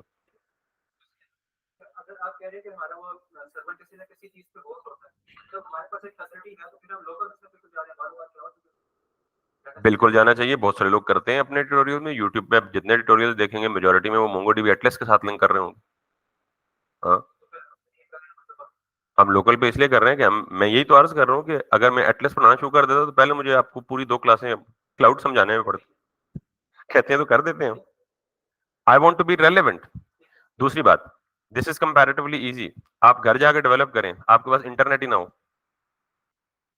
एटलस पे तो तब आप रिक्वेस्ट भेज सकेंगे ना, आप इंटरनेट हो। तो ये तो लोकल है आपके सिस्टम में, इसमें तो आपको नेट की जरूरत ही नहीं है, you can play around with it. Done हो गया जी। अब मैं यहाँ पे क्या करूंगा, सबसे पहले आपने करना है इसको कनेक्ट, यानी ये सेव एंड कनेक्ट क्यों कह रहा है, वो कह रहा है ये जी मैंने डिफॉल्ट पोर्ट ये ली है, ठीक है, कोई मसला तो नहीं है, अगर कोई मसला है तो यही चेंज करके सेव एंड कनेक्ट करें, अगर कोई मसला नहीं तो आप सिर्फ इसे कनेक्ट कर दें। ये कनेक्ट हो गया। जब आप इसे कनेक्ट करेंगे तो ये बाय डिफॉल्ट 3 डेटाबेसेस आपको दे, ये देख रहे हैं डेटाबेसेस, तो 3 डेटाबेसेस बाय डिफॉल्ट इसमें रखे हुए हैं, एडमिन कॉन्फ़िग लोकल। आपने डिफॉल्ट्स को नहीं छेड़ना। क्या हुआ, बैक पे कुछ भी नहीं है, सिंपली आप यहाँ पे जाएं न्यू विंडो पे, तो आपको उसी तरह का इंटरफेस एक दिख जाएगा दोबारा से एज इट इज ये वाला। हाँ नहीं मैंने नहीं लिखा है, उसने ऑप्शन दिए। ठीक है, इसको छोड़ देना, वो खुद बहुत आएगा, आपने सिर्फ कनेक्ट पे कर देना है। हार्डली ऐसा होता है कि 27,000 समथिंग पे आपकी कोई और एप्लीकेशन चले, अनलेस कि आपने खुद कोई सर्वर ऐसा ना बनाया, यानी आप बैकएंड सर्वर अपना बना रहे हैं, वो 8,000 के बजाय उसको भी यही पोर्ट देते हैं, आपको खुद ही पता लग जाएगा क्या होता है, या ये फॉल बैक पे चला जाएगा या ये आपको एरर दे देगा। टेस्ट करना चाहते हैं तो अभी भी कर सकते हैं हम। ठीक है, तो यहाँ पे डिफॉल्ट 3 डेटाबेसेस आते हैं, अब हम एक नया डेटाबेस क्रिएट करने लगे हैं। ठीक है, तो मैं क्या करूंगा, इस प्लस पे क्लिक करूंगा, ये तो माई क्यूरीज कह रहा है ना, यहाँ पे ये डेटाबेस के आगे जो प्लस लिखा हुआ है ना, इस पे क्लिक करेंगे आपसे, तो वो पूछ रहा है क्रिएट अ डेटाबेस। तो मैं सपोज करता हूँ कि ई कॉमर्स जो मेरी एप्लीकेशन है उसी तरह का डेटाबेस बना ले रहा हूँ, तो मैंने कहा जी ई कॉमर्स। अब वो मुझे बता रहा है यार ऐसा हो ही नहीं सकता कि कोई डेटाबेस हो और उसमें कोई कलेक्शन ना हो, तो कहता है मुझे एटलीस्ट एक कलेक्शन डेटाबेस के अंदर होनी चाहिए, तो आप कलेक्शन का नाम भी दे दो कौन सी बनानी है। तो ई कॉमर्स के डेटाबेस में हम क्या स्टोर करते हैं, users, orders, products, quantity product के अंदर ही आती है ना ओवरऑल, मतलब तो मैं सपोज कह देता हूँ जी कि मेरे पास प्रोडक्ट और भी बहुत सारी चीजें हो सकती हैं, तो मैं एक कलेक्शन ई कॉमर्स के बारे मुकम्मल ही नहीं है, तो एक कलेक्शन ये है। ठीक है, बाकी सारे एडिशनल एडवांस ऑप्शंस आप बाकी को छोड़ दें, सिर्फ कहें दें क्रिएट डेटाबेस। जब आप ये करेंगे तो आपके पास ये एक नया डेटाबेस आ गया, जैसे ई कॉमर्स, स्पेलिंग गलत हो गए, आई डोंट वांट टू, इसको डिलीट कर देते हैं। डिलीट करेंगे तो आपसे पूछेगा यार ये सेंसिटिव ऑपरेशन है, तो कंफर्म करें जिस डेटाबेस को आप डिलीट कर रहे हैं वो ये मिलेगी, यानी ये कोई बोट तो नहीं डिलीट कर रहा है, ये आप ही कर रहे हैं ना, बंदा ही कर रहा है, तो इसलिए कंफर्मेशन मांगता है, आप वही नाम कॉपी पेस्ट कर दें, डिलीट कर दें। तो दोबारा जाएं, दोबारा लिखें ई कॉमर्स, इसके अंदर कलेक्शन का नाम प्रोडक्ट्स, क्रिएट डेटाबेस। तो ये देखें कि एक ई कॉमर्स नाम से डेटाबेस बना, उस डेटाबेस में मैंने क्लिक किया तो उसके अंदर क्या बनी, एक कलेक्शन। अगर मैं इस पर क्लिक करूं तो कैन यू सी दिस, अगर मैं सिर्फ इसको क्लिक करूं और दोबारा सिर्फ डेटाबेस पे क्लिक करूं, तो आप देख रहे हैं ये क्या है, ई कॉमर्स, और इसके अंदर मुझे क्या कह रहा है कि जितनी कलेक्शंस हैं वो यहाँ पे लिस्ट हो जाएंगी। कितनी कलेक्शंस हैं इस वक्त, एक, विच इज प्रोडक्ट्स। अगर दूसरी कलेक्शन बनानी है उसी डेटाबेस के अंदर तो मैं क्या लिखूंगा, यूजर्स, दूसरी कलेक्शन भी यहां आ गई, प्रोडक्ट्स और यूजर्स। तीसरी कलेक्शन बनानी है, क्या बनाऊंगा, ऑर्डर्स। ठीक है, तीसरी कलेक्शन भी यहां आ गई। ठीक है, तो अब दोबारा से स्टार्ट करें ऊपर से, सबसे टॉप लेवल पे क्या होता है, डेटाबेस। डेटाबेस को एक्सपेंड करें तो इसके अंदर क्या है, डिफरेंट कलेक्शंस। तो मैंने कहा था database is a combination of collections. अब मैं किसी एक कलेक्शन पे क्लिक करता हूं, तो कलेक्शन के अंदर वो क्या कह रहा है, डॉक्यूमेंट्स। कितने डॉक्यूमेंट्स हैं, 0। अब मैं डॉक्यूमेंट्स ऐड करता हूं तो कहां क्लिक करूंगा, ऐड डेटा। वो कह रहा है कलेक्शन को ऐड करने के, डॉक्यूमेंट को ऐड करने के दो तरीके हैं। एक तरीका है तो ये है कि अगर आपके पास ऑलरेडी सीएसवी या जेसन की फाइल पड़ी हुई है और आप वो इंपोर्ट करना है, मिसाल के तौर पे मैं ई कॉमर्स प्रोजेक्ट, ऑलरेडी मेरे पास प्रोडक्ट्स पड़े हुए हैं in the form of CSV या जेसन, 1000 प्रोडक्ट्स हैं, तो मैं 1000 के 1000 प्रोडक्ट्स को वन टाइम ऐड करना चाहता हूँ, तो मैं यहाँ क्या करूंगा, इंपोर्ट। हमारे पास तो ऐसा कोई सीन नहीं है भी वैसे, जेसन वगैरह पड़ी हुई है, हम उसे कर सकते हैं, करके देखेंगे भी, लेकिन हम फिलहाल में इंसर्ट डॉक्यूमेंट, मैनुअली एक एक डॉक्यूमेंट ऐड करना चाहते हैं, तो आप इसे ऐड पे क्लिक करें। कैन यू सी दिस, ये ये स्ट्रक्चर उसी तरह का है ना।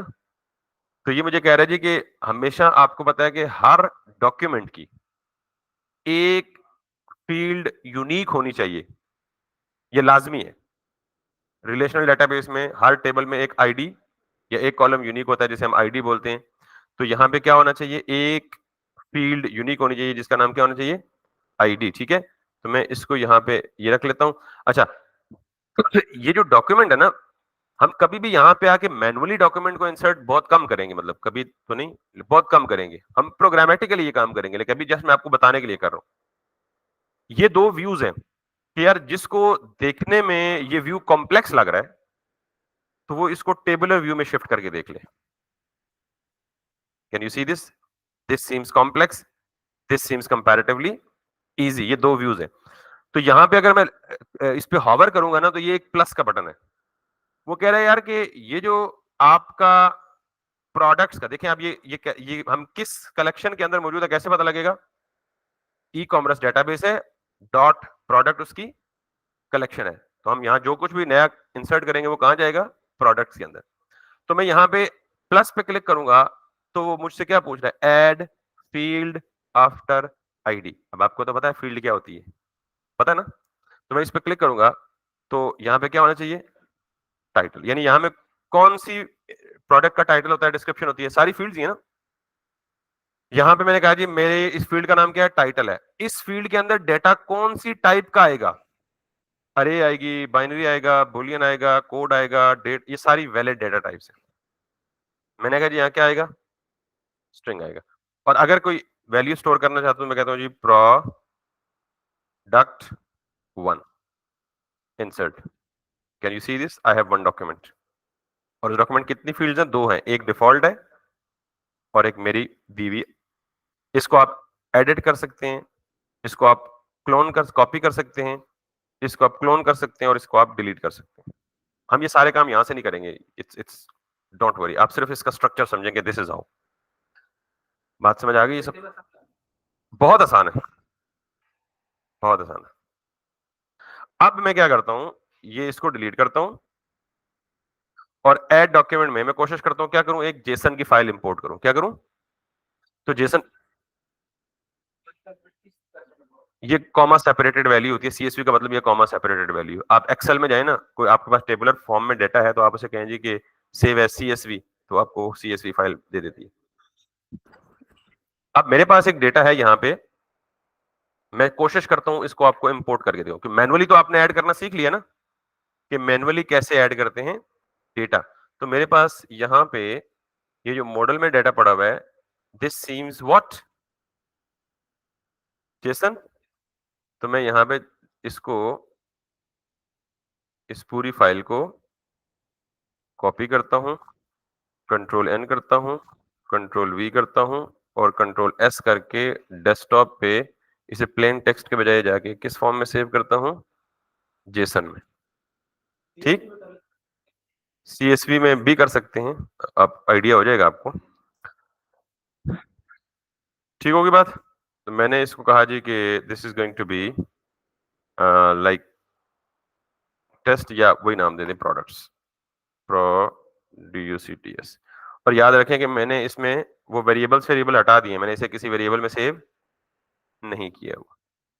ठीक है, अब मैं जाता हूं वापस कंपस में और यहां जाता हूं इंपोर्ट, यहां जाता हूं और प्रोडक्ट्स की फाइल को चूज करता हूं, ये है प्रोडक्ट्स, को सेलेक्ट करता हूं और ये मुझसे पूछ रहा है कुछ टू, यानी इंपोर्ट कहां करना है? Import to collection e commerce dot products, import ये वाली फाइल इंपोर्ट करें और ऑप्शंस स्टॉप ऑन एरर्स। कहता है कि हो सकता है कि आपने जो फाइल सेलेक्ट की हो ना उसमें कोई एरर भी आए। तो अगर मैं इसको चेक करूंगा तो वो क्या कर देगा, जहां एरर आएगा वहां पे क्या हो जाएगा? रुक जाएगा। अगर मैं इसे चेक नहीं करूंगा तो वो रुकेगा नहीं, एरर आएगा तो वो पता नहीं क्या करेगा, जो भी करेगा देख लेते हैं। ठीक है, सो वो पूछ रहा है कि you want me to stop on errors. मैंने कहा नहीं ठीक है, जाने दो, देख लेंगे क्या होता है। ठीक, it took a second and it imported all those. क्यों? क्योंकि वो जो जेसन का डेटा था वो वैलिड था। बीच में अगर कोई जेसन के डेटा में कोई वायलेशन हुई होती तो इसे इंपोर्ट। तो अब यहां पे देख लें कि 1 to 20 ऑफ 20, यानी टोटल डॉक्यूमेंट्स कितने? 20, और उसने 20 के 20 क्या कर लिए? इंपोर्ट कर लिए। अब जरा गौर से देखें, वही स्ट्रक्चर है, आईडी एक हमारी भी थी लेकिन उसने अपनी यूनिक आईडी, क्योंकि उसने कहा जी आपकी जो आईडी है वो डुप्लीकेट हो सकती है क्योंकि आपने मैनुअल दी है, जो मेरी आईडी है ना वो मेक श्योर है कि वो डुप्लीकेट नहीं होगी, वो हमेशा की क्या होगी? यूनिक होगी। तो ये जो पूरी की पूरी क्या है, ये एक कलेक्शन है। किसकी? Collection of documents. क्योंकि देखें ये एक डॉक्यूमेंट है, ये दूसरा टोटल डॉक्यूमेंट्स कितने? तो 20 डॉक्यूमेंट्स को कंबाइन करें तो कलेक्शन बनती है। कलेक्शन का नाम क्या है? प्रोडक्ट्स। तो प्रोडक्ट एक कलेक्शन है, यूजर दूसरी कलेक्शन है। मैं यहां से एक और चीज भी दिखा, हमने, सॉरी एक मिनट, हमने जो ये कहा था ना फेक स्टोर एपीआई, तो उसमें प्रोडक्ट्स तो थे ही थे, साथ में आपको पता है यूजर्स भी थे, 10 यूजर्स भी हैं, है ना? तो मैं क्या करता हूं, इन तमाम यूजर्स को भी इंपोर्ट कर लेता हूं ताकि आपको आज के लेक्चर के बाद डेटाबेस में कोई कंफ्यूजन ना हो। सॉरी, कौन? हाँ, जेसन में नहीं इंपोर्ट कर रहा, मतलब शक्ल जेसन जैसी है, लेकिन जब ये इंपोर्ट हो चुका तो ये अब क्या बन गया? डॉक्यूमेंट बन गया, जेसन ऑब्जेक्ट नहीं रहा। और ये किसने कन्वर्जन की है? ये कैंपस ने खुद ही की है, ठीक है। That's important point. ये अभी भी आपको नहीं पता चलेगा, ये जब मैं बताऊंगा ना कि यार ये क्यों ऑब्जेक्ट नहीं है और क्यों डॉक्यूमेंट है, तो फिर आपको ये याद आएंगी मेरी बातें। बुजुर्गों की बातें हमेशा उस वक्त नहीं याद आती, बाद में याद आती, ठीक है। Just on the lighter tone. So मैंने यूजर्स की कंट्रोल F से इसको फॉर्मेट कर लें, दिस इज अ जेसन, और मैं इसको भी सेव एज कर लेता हूँ डेस्कटॉप पे। इसको क्या बोल देता हूँ? यूजर्स, और इसको रखता हूँ जेसन, और इसको भी मैं अब इंपोर्ट कर लेता हूँ कहाँ पे? कंपस में। So now let me go to this. अब इसे यहां से इंपोर्ट नहीं करूंगा, बिकॉज ऑब्वियसली अगर यहां से इंपोर्ट करूंगा तो वो, अब मैं कहाँ जाऊंगा? यूजर्स की कलेक्शन में जाऊंगा, ऐड डाटा पे जाऊंगा, इंपोर्ट जेसन पे जाऊंगा, डेस्कटॉप को सेलेक्ट करूंगा और यू सेलेक्ट करके यूजर पे चला जाऊंगा, डायरेक्ट सेलेक्ट करूंगा। वही काम जो आपसे पूछता है कि अब वो इंपोर्ट किधर करेगा? ई कॉमर्स डॉट यूजर्स में इंपोर्ट कर दिया उसने, and it has imported all the 10 users, ठीक है। फेक स्टोर में जाएं तो आपको बाकी शायद क्या क्या मिले जो आपका काम का हो। मे बी प्रोडक्ट्स हो गया, कार्ट हो गया, बाकी हमें कुछ नहीं चाहिए, ठीक है। चाहिए तो कर लें आप। ऑर्डर्स वगैरह इसने नहीं रखे हुए, बिकॉज ऑर्डर रन टाइम पे कैलकुलेट होते हैं जब यूजर ऑर्डर प्लेस करता है, something like that, that's why.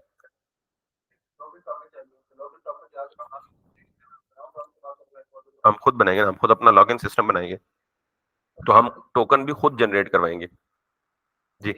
अच्छा, अभी अगर नई फील्ड ऐड करनी है जो हमने वो डेटाबेस में, बिल्कुल सिंपल सा तरीका है, इसमें एग्जिस्टिंग में हो सकती है, बिल्कुल हो सकती है, सब कुछ हो सकता है। आप यहाँ पे एडिट पे क्लिक करें और इसमें यहाँ पे प्लस पे क्लिक करें, तो वो आपसे पूछेगा add a new field after underscore V. एक बात याद रखिएगा कि हमारे यूजर्स की कलेक्शन में, जी जी, अगर कोई ऐसी कंडीशन है, मतलब नहीं भी हो सकती, अगर पहली वाली में 2 फील्ड्स एक्स्ट्रा, बाकी सब डॉक्यूमेंट्स में कोई फील्ड एक्स्ट्रा नहीं है, तो सर नहीं है, मतलब पहले 2 डॉक्यूमेंट्स में हमारे पास 7 फील्ड है और बाकी जितने भी हैं 5 ऐसा, बाकी तमाम में उसी फील्ड की वैल्यू नल या अनडिफाइंड होगी। नहीं, खुद ऐड नहीं करेगा, वो प्रोग्रामेटिकली हमें मैनेज करना पड़ेगा, हैंडल करना पड़ेगा। लेकिन ऐसा ऐसा देखिए ना, जब आप डेटाबेस डिजाइन करते हैं ना, तो आपको प्री डिसाइड करना होता है। ऐसा नहीं मुमकिन कि क्लास में 40 स्टूडेंट बैठे हुए तो एक स्टूडेंट प्रिंसिपल साहब का है तो उसकी 2 फील्ड्स एक्स्ट्रा हो, और डाटा तो उसका भी वैसे ही सेव होना है जैसे बाकियों का सेव होना है। ऐसा ऐसा कोई केस है ही नहीं कि जिसमें 40 ऑब्जेक्ट्स का डाटा सेव है, एक ऑब्जेक्ट वखरे है, बाकी 38 वखरे हैं।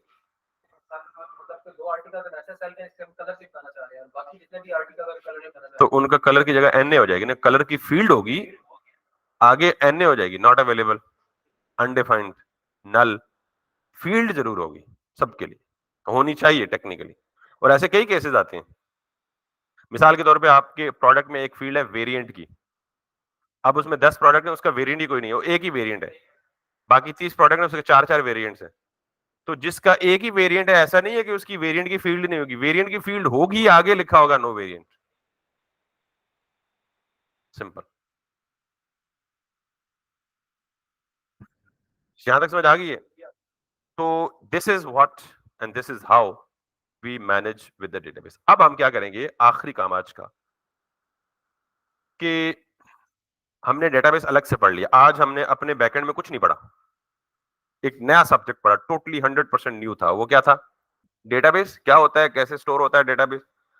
अब हमने क्या करना है, हमने फ्रंट एंड और बैक एंड तो बना लिया, इन दोनों को आपस में कनेक्ट भी कर लिया। अब हमने करना है अपने बैकएंड को कनेक्ट करना है, किसके साथ? सर्वर के। किस सर्वर के साथ?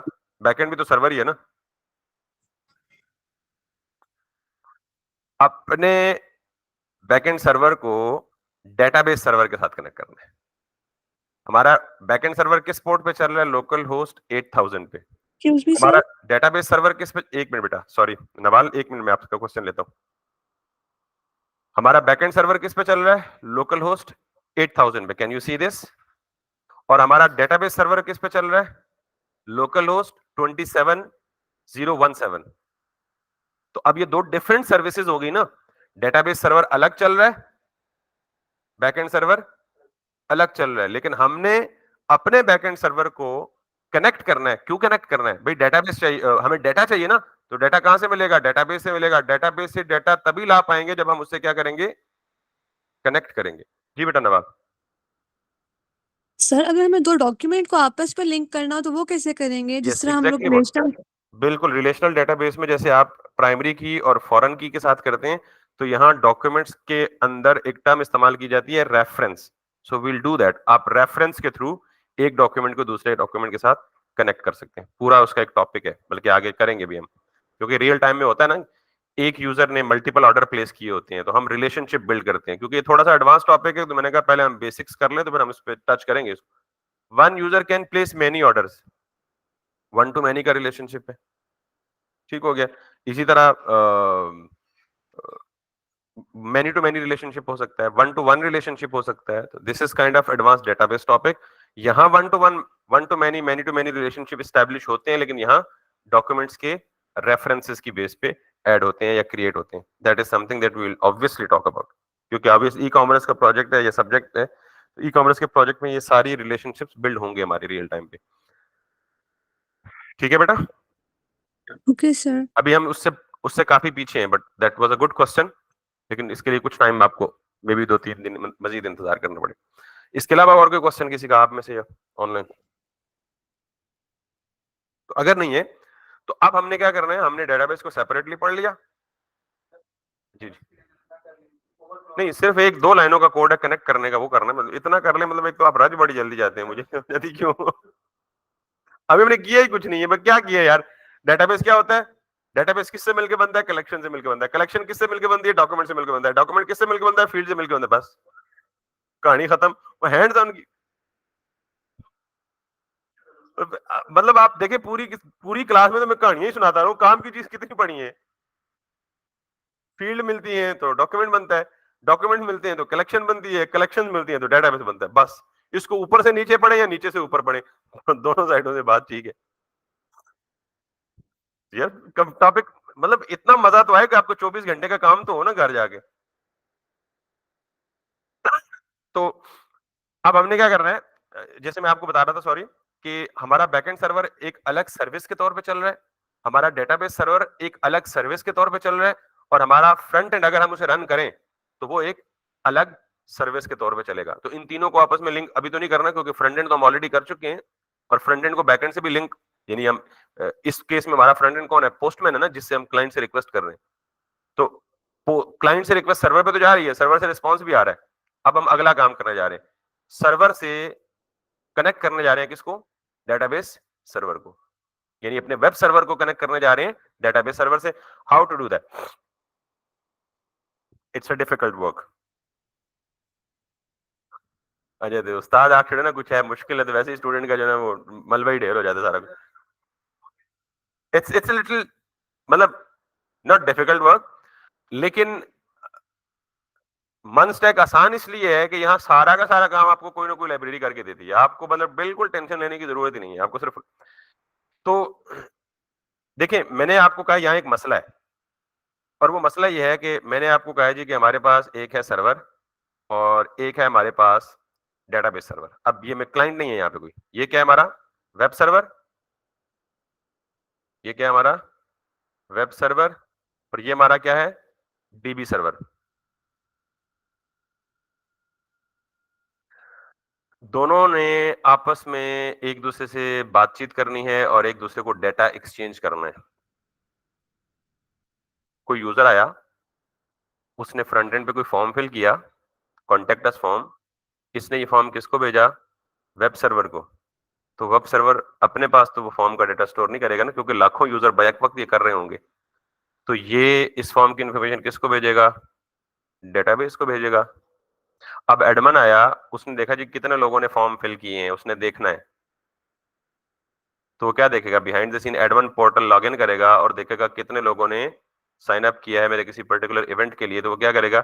यहीं से वो तमाम के तमाम डेटा की रिक्वेस्ट करेगा, ये डेटा वापस सर्वर को देगा, सर्वर डेटा वापस क्लाइंट को देगा, और यही फ्लो है बेसिकली। ठीक है, तो ये काम तो हमारा ऑलरेडी हो चुका है, यहाँ से यहाँ तक, यहाँ से यहाँ तक का सफर। अब आप अंदाजा करें अभी तक जिधर जिधर डाटा फ्लो कर रहा है वो किस शक्ल में कर रहा है, जेसन में या डाटा फ्लो की बात करूं, जेसन में या जावास्क्रिप्ट के ऑब्जेक्ट में, ऐसा ही है ना। तो इसका मतलब है क्लाइंट में भी जेसन और जावास्क्रिप्ट रिकॉग्नाइज था, पता था इसको जेसन क्या होता है और जावास्क्रिप्ट क्या होता है, सर्वर को भी पता था जेसन क्या होता है और जावास्क्रिप्ट क्या होता है। तो यहां तो डाटा एक्सचेंज का मसला ही नहीं हुआ, नहीं हुआ ना। मसला तो भाई इधर पड़ने वाला है। ये अगर मेरा वेब सर्वर डेटाबेस यानी मोंगोडीबी को जेसन डाटा भेजेगा, वो कहेगा भाई ये कौन सी शक्ल है, मैं तो जानता ही नहीं इसको। और अगर डीबी डॉक्यूमेंट को भेजेगा यहां से यहां पे, तो सर्वर कहेगा भाई ये केड़ी शक्ल है, मैं तो जानता ही नहीं इसको। क्योंकि अभी आपको थोड़ी देर पहले बताया था, और इसीलिए मैं टॉपिक को छोड़ नहीं रहा कि मैं जिस चीज की क्यूरियोसिटी क्रिएट की उसका जवाब देके जाऊं, कल फिर भूल जाएंगे, दोबारा से सारा फ्लो पढ़ना पड़ेगा। तो यहां पे हमें एक दरमियान में कोई चीज चाहिए जो जिसका काम ये होगा कि इधर से जो चीज आ रही है वो डॉक्यूमेंट है, इधर से जो चीज जा रही है वो ऑब्जेक्ट है। तो मेरे पास कोई बीच में ऐसी इंटरमीडिएरी होनी चाहिए जो ऑब्जेक्ट को डॉक्यूमेंट पर और डॉक्यूमेंट को ऑब्जेक्ट पर मैप करे, कन्वर्जन कर दे, मतलब मैप करने के लिए आसान लफ्ज बोल रहा हूं। यानी जो सर्वर, मेरा वेब सर्वर क्या भेजेगा उसको, जेसन ऑब्जेक्ट। डीबी क्या समझता है, डॉक्यूमेंट। तो बीच में कोई ऐसी चीज लगा दूं कि जो जेसन ऑब्जेक्ट को कन्वर्ट कर दे किसमें, डॉक्यूमेंट में, और वाइसा वर्सा आने वाले डॉक्यूमेंट को कन्वर्ट कर दे किसमें, जेसन में, ताकि ये कम्युनिकेशन स्मूथली एस्टैब्लिश हो सके। And that intermediary which I'm talking about would be playing a role of interconversion would be called as either ODM या ORM, which stands for Object Document Mapper, Object Document Mapping। समझ आ गई है क्या होती है। और ORM होता है ऑब्जेक्ट रिलेशन मैपिंग। अगर ये डेटाबेस एसक्यूएल है, रिलेशनल डेटाबेस है, तो फिर आप क्या इस्तेमाल करेंगे, ओआरएम इस्तेमाल करेंगे। अगर डेटाबेस नो एसक्यूएल है, तो फिर आप क्या इस्तेमाल करेंगे, ओडीएम। समझ आ गई बात। अच्छा, ये ओडीएम ओआरएम क्या कुछ नहीं है, एक और टूल है, एक लाइब्रेरी है। तो हम क्या इस्तेमाल करेंगे, क्या करना चाहिए, ओडीएम या ओआरएम। अच्छा, इसके अलावा कई टूल्स हैं जो एक ही टूल दोनों काम कर सकता है, यानी वो ऑब्जेक्ट डेटा मैपिंग भी कर सकता है और ऑब्जेक्ट रिलेशन मैपिंग भी कर सकता है। हम सिर्फ फिलहाल क्या पढ़ेंगे, ओडीएम। और जो ओडीएम हम इस्तेमाल करेंगे उसका नाम है मोंगूज। क्या नाम है उसका, मोंगूज। पता है मोंगूज क्या होता है, कभी देखा है, कभी नहीं देखा, अभी दिखाता हूं आपको मोंगूज क्या होता है। पर ये समझ आ गया कि मोंगूज का क्या रोल है। Mongo is a bridge between our web server and our database server, and it will be doing a job of actually interconversion. Not only this, बल्कि मोंगूज हमें इसके अलावा भी बहुत सारे फीचर्स देता है, वो अभी हम यूज करेंगे तो पता लगेगा, but this is the primary feature. ठीक है, लेट्स डू दैट। मोंगूज क्या होता है, एक जानवर का नाम है जिसके नाम पे रखा गया है।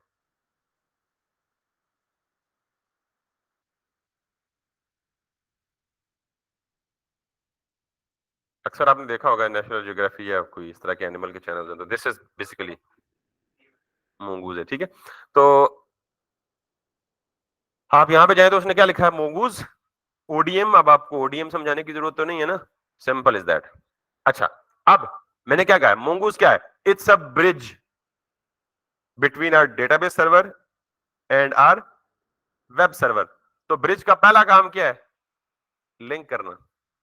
ब्रिज का पहला काम क्या है भाई, उसके ऊपर कुछ चीज ट्रेवलिंग तो तब होगी जब पहले क्या होगा, लिंक एस्टैब्लिश होगा।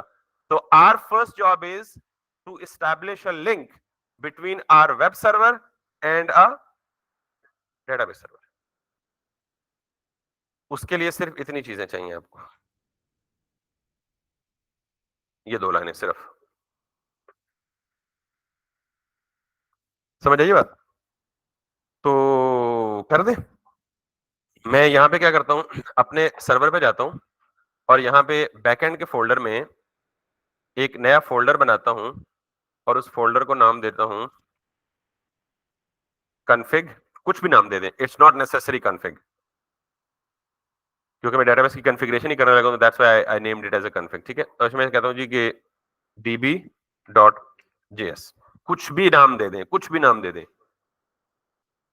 क्योंकि कॉन्फ़िगरेशन में इस वक्त डीबी की कॉन्फ़िगरेशन कर रहा हूं, मुस्तकबिल में हो सकता है किसी और चीज की कॉन्फ़िगरेशन भी करूं, तो दैट्स व्हाई मैं सारी चीजों को जिसमें कॉन्फ़िगरेशन इन्वॉल्व होगी उसको किसके अंदर रखूंगा, कॉन्फ़िग के फोल्डर के अंदर रखूंगा, so that everything gets simplified and gets centralized. यहां पे मैं क्या करूंगा, दो काम।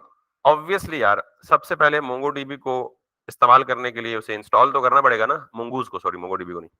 सो मुझे यहाँ पे क्या करना है, यहाँ पे करना है npmi mongoose। ये भी ग्लोबल इंस्टॉल होगा? नहीं, ग्लोबल इंस्टॉल नहीं होगा, -g का फ्लैग नहीं दिया हमने, तो माइनस का फिर ग्लोबली इंस्टॉल होगा। सो mongoose इंस्टॉल हो गया, पैकेज जेसन में कंफर्म करें। देखा, हमने गलत जगह पे इंस्टॉल किए, हमें बैकएंड में करना था। ठीक है, सो इसलिए ये दो फाइलें, इसको भी डिलीट कर दें। Don't make ever this mistakes ever. और हमें ये कहां पे जाना है दोबारा से, cdbackend, दोबारा से npmi mongoose करें। मेक श्योर करें कि आपके रूट फोल्डर में कोई एक्स्ट्रा चीज ना हो सिवाय इन तीन। अच्छा, ये नोड मॉड्यूल का भी जो फोल्डर एक्स्ट्रा बन गया ना इससे पिछली कमांड, इसको भी आप, रूट फोल्डर में आपकी दो ही चीजें हैं भाई, फ्रंट एंड और बैक एंड और गिट इग्नोर, बस तीन चीजें। सो एक्स्ट्रा नोड मॉड्यूल बन गया, इसको हम डिलीट कर देते हैं। ये पूछ रहा है कुछ, यस यार छोड़ दो, जाने दो, ठीक है यार, डिलीट परमानेंटली।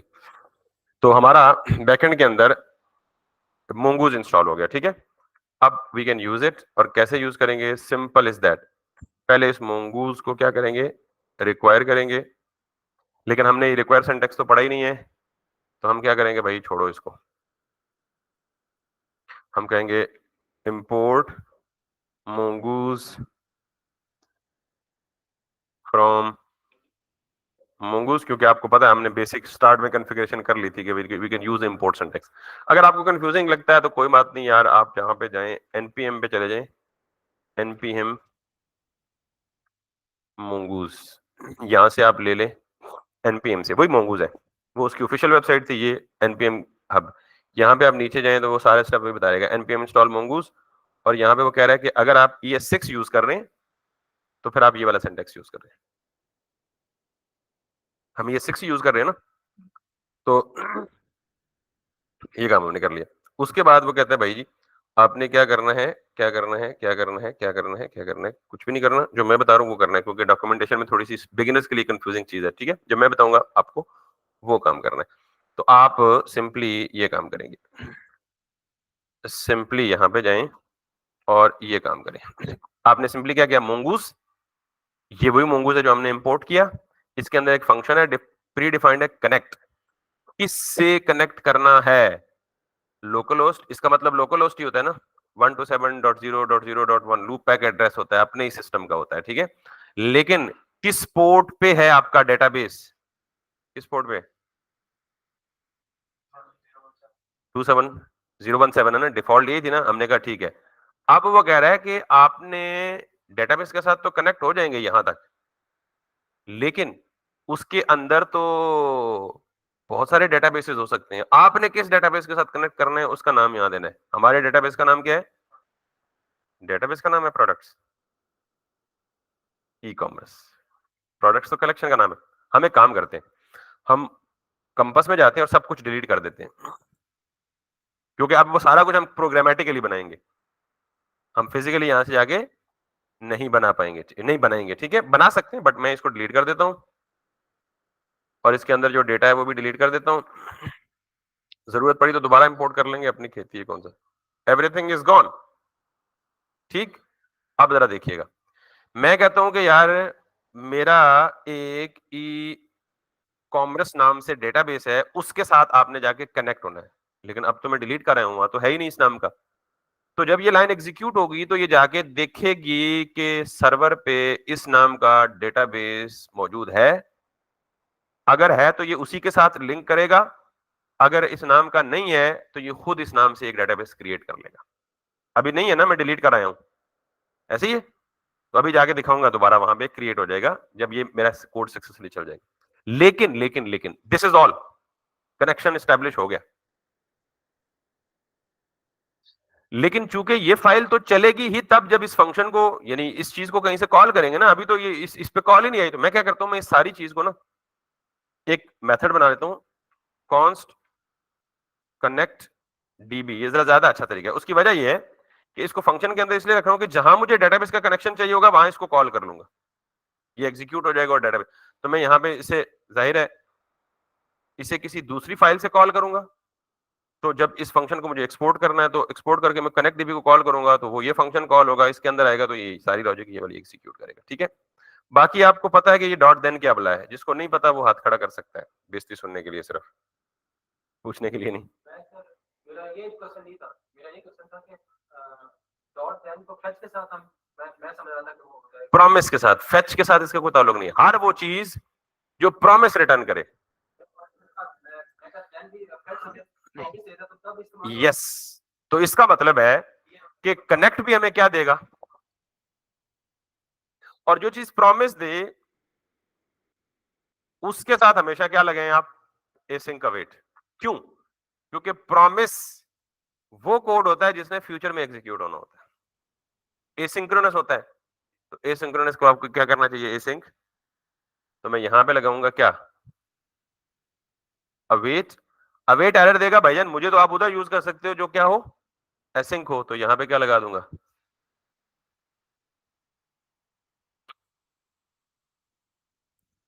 समझ आ गई बात? पता नहीं स्पेस साथ कम करके। तो अब ये वाला कनेक्ट आपको रिटर्न क्या करेगा, प्रॉमिस। और प्रॉमिस रिटर्न करके आपको, मैं सिर्फ ये देखना चाह रहा हूं, अगर मेरे पास कनेक्टेड आ गया तो इसका मतलब डेटाबेस क्या हो चुका है। अगर कनेक्टेड ना आया तो इसका मतलब कहीं ना कुछ, अगर कनेक्टेड ना आया तो क्या करे, यहां पे हम ये कर सकते हैं ना,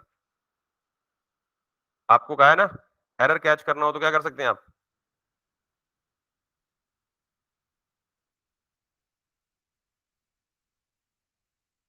तो अगर मैं इसको लाइन ब्रेक कर देता हूं जस्ट रीडेबिलिटी के लिए। तो मैंने कहा भाई ये आपका प्रॉमिस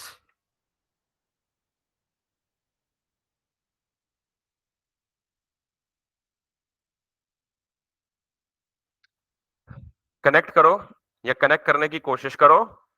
अगर कनेक्ट हो जाए तो डॉट देन चलेगा, डॉट देन चलेगा तो अंदर क्या आएगा। अगर कनेक्ट नहीं करेगा तो इस एरर को पकड़ के थ्रो कर देगा किसके अंदर, कैच के अंदर, इस वेरिएबल के अंदर। और मैंने वही लॉक कर दिया, पता तो चले एरर क्या है अगर कनेक्ट ना हुआ तो। समझ आ गई बात यहां तक? तो इंपॉर्टेंट लाइन सिर्फ यही है, बाकी तो मैंने डेकोरेशन अपनी एप्लीकेशन के हिसाब से की है कि मुझे इसे अपनी एप्लीकेशन में यूज करना। अब यहां से मैंने एक्सपोर्ट कर दी है।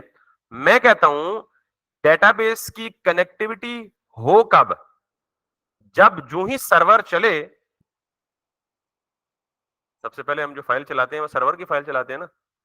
तो जो ही कोई फाइल यानी सर्वर चले तो इसके अंदर कनेक्ट डीबी नाम का, सॉरी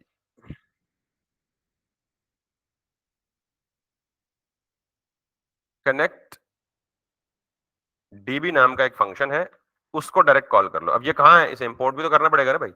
अभी हमने लिख के रखा है import connect dB this from config db। लेकिन ये डिफॉल्ट एक्सपोर्ट है या नॉर्मल एक्सपोर्ट है, ये भी देखना है आपको। नेम्ड एक्सपोर्ट है तो आपने इसको इस तरह ख्याल रखना है। बात समझ आ गई होगी सबको? अब जो ही मैं सर्वर की फाइल को चलाऊंगा तो सर्वर पे तो जो कुछ है वो सारा कुछ एग्जीक्यूट होगा ना भाई। Let me break the process, let me rerun the server. Node server JS को रन करूंगा तो सर्वर जेएस में तो जितनी चीजें सारी टॉप टू बॉटम एग्जीक्यूट होंगी ना। जब यहां पहुंचेगा तो ये किसको कॉल करेगा, कनेक्ट डीबी को। कनेक्ट डीबी किसको कॉल करेगा, इसको कॉल करेगा, तो ये लिंक एस्टैब्लिश करेगा। हमें कैसे पता चलेगा लिंक एस्टैब्लिश हुआ नहीं हुआ, कि ये इस नाम का डेटाबेस जाके वहां पे क्रिएट कर देगा। Let's do it. अब हमें एक के बजाय दो मैसेज आएंगे, एक server is listening at port 8000, दूसरा पता चला कनेक्टेड कहां से आया। अब जाके हम देखते हैं कंपास में,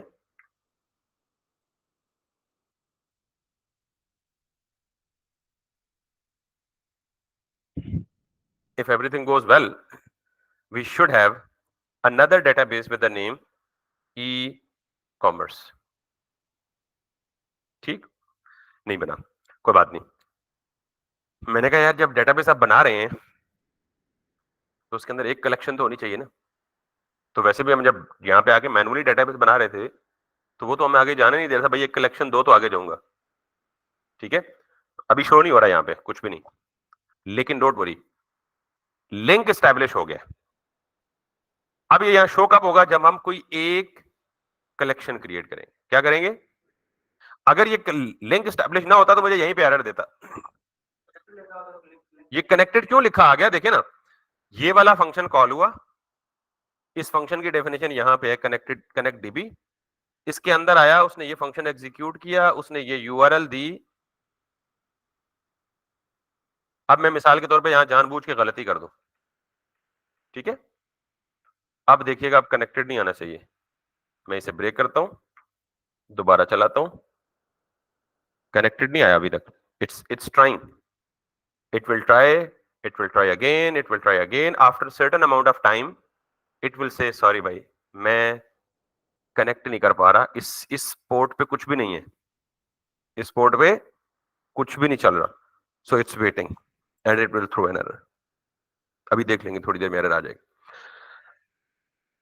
दिस इज हाउ, अब हमारा वो ब्रिज एस्टैब्लिश हो गया, लेकिन वो ब्रिज एस्टैब्लिश किसने करवाया हमसे, कैन यू सी दिस, उसने 2-3 दफा ट्राइयां की हैं, एक मखसूस टाइम रखा होता है उसने कि यार इतने टाइम तक मैं कोशिश करता रहूंगा, अगर इतने टाइम तक मैं लिंक ना कर पाया तो फिर मैं यूजर को बता दूंगा भाईजान मैं अपनी पूरी कोशिश कर चुका हूं, इस नाम से कोई सर्विस ही नहीं चल रही, तो मैं किसके साथ जाके कनेक्ट करूं। So can you see this, वो कह रहा है जी कि mongoose server selection error, connect वगैरह वगैरह जो भी है, और जो भी है और जो भी है और जो भी है, वो कह रहा है जी कि ये जो भी है उसने अपनी इंटरनल डिटेल दी है, we are not necessary, actually it's not necessary for us to understand this, but अगर मैं यहाँ पे वापस ले आऊं उस फाइल को 7 को, ब्रेक करूं, दोबारा चलाऊं, now it will show me connected. तो वो जो एरर आया था वो किस वजह से आया था, कैच, इस पे लॉग गया।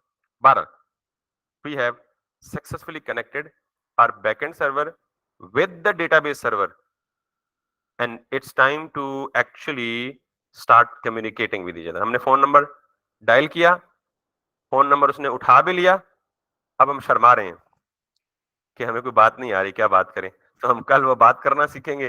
ठीक है, लिंक कनेक्ट वो है एस्टैब्लिश हुआ है, कल वो बात करना सीखेंगे कि बात किस जुबान में की जाती है, तो फिर ये आपस में कन्वर्सेशन या कम्युनिकेशन बहाल हो जाएगी। सो यहां तक कोई सवाल है तो पूछ लें आप। ये काम आप कल तक ये काम इसलिए आज कंप्लीट करना चाहता कि कल तक ये काम करें, जो इंस्टॉलेशन करें, डाउनलोड करें, जो एरर आए तो मुझे कल रिपोर्ट करें जी कि ये एरर आ रहा है, ये एरर आया। मेरा अनफॉर्चुनेट, नॉट अन बल्कि फॉर्चुनेटली कोई एरर नहीं आया, वरना अक्सर